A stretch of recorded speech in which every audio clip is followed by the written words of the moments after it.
Thank you, Mr. Chairman. Thank you both for being here, Acting Secretary. Congratulations, 30 days, long time. So we expect you to be completely prepared for everything we're going to talk about over the next couple of hours, likely.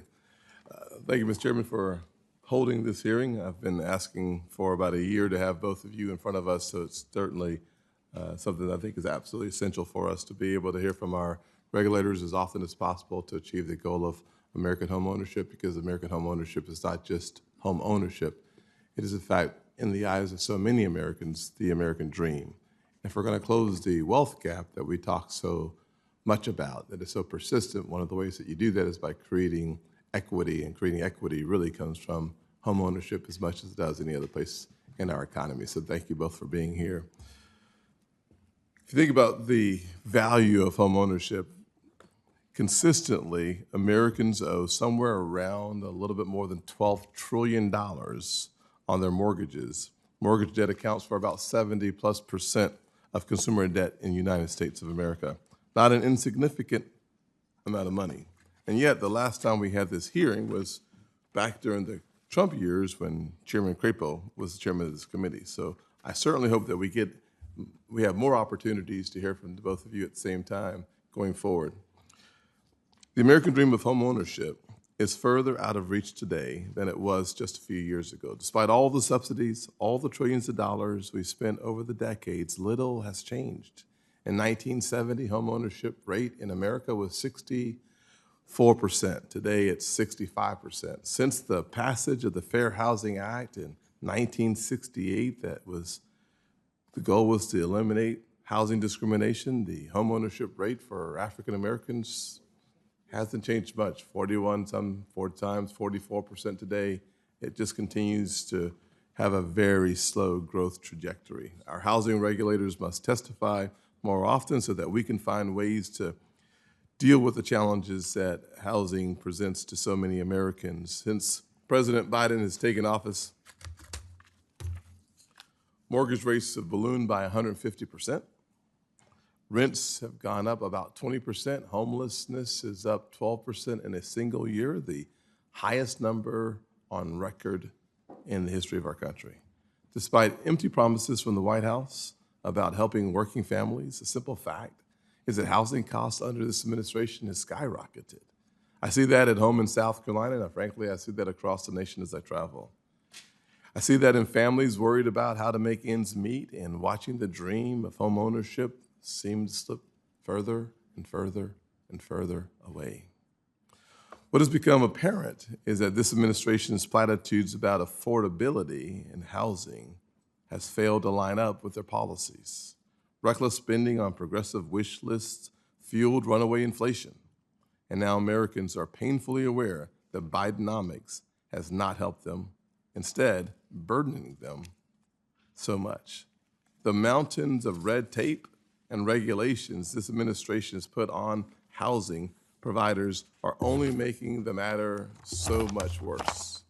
Additionally, both HUD and FHFA have taken several politicized actions that will unnecessarily increase the cost for families and burden communities. HUD recently imposed rent controls on low-income housing tax credit properties, and FHFA is asking for public comments on policies, including rent control, following direction from the White House. But what do these policies mean in practice? They have the potential to limit the number of people served by these programs and restrict the supply of affordable housing. Decades of research have proven that rent control policies make housing supply and affordability issues worse, not better. But this is the type of backwards logic Americans have come to expect from Joe Biden and Bidenomics. Second, HUD unfortunately joined other federal agencies under this administration in attempting to add climate regulator to the list of the duties. For instance, HUD proposed requiring that all newly constructed subsidized housing be built to increased energy efficiency standards, even though HUD itself admits that lower income households may not be able to afford the added burdens of additional costs. According to the National Association of Home Builders, these new environmental mandates could cost as much as $31,000 to each new home. So at the same time, a family is facing doubling and sometimes tripling food costs. In order to meet the green climate goals, this administration saddles them with an extra $31,000 of additional expenses for a single home. Families in communities like the one I grew up in can't afford new climate costs that increases the cost of housing. Which brings me to my last example. It appears this administration's weak-on-crime policies have also been embraced by our housing regulators. Last year, HUD proposed a rule encouraging cities applying for federal funds to remove crime-free ordinances, local laws that keep rental communities safe by keeping out convicted criminals. Even worse, HUD proposed a rule last week that will make it easier for criminals to live in HUD-subsidized housing, which risks making communities less safe. We need to reverse course and take a different road when it comes to federal housing policy. That's why I announced housing as one of my top priorities for this year as a ranking member of this committee. And since our first hearing last April, I have focused my efforts on building consensus around the common sense, nonpartisan reforms to all segments of our housing market included in my Road to Housing Act.